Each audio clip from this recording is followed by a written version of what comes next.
With all the focus on Donald Trump's anti-free trade rhetoric, including talk of a border assessment tax, which would effectively raise the cost of our exports by 25% to the U.S., the renegotiation of NAFTA, I've received more than a few comments asking why all the fuss.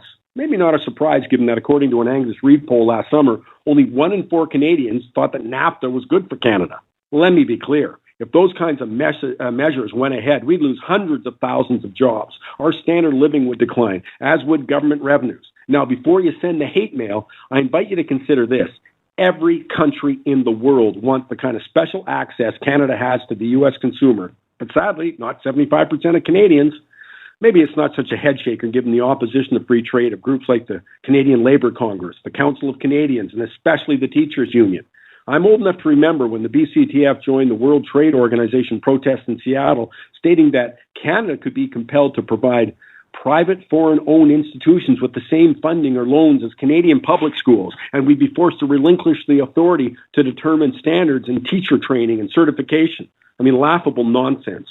30 years after the free trade agreement was signed, contrary to opponents' claims, Canada has not been forced to sell its water, we've not become the 51st state, or had our social programs destroyed by free trade.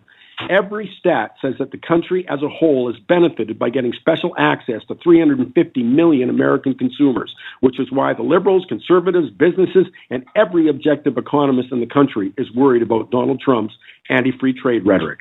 My name is Mike Campbell. Join me Saturday for Money Talks.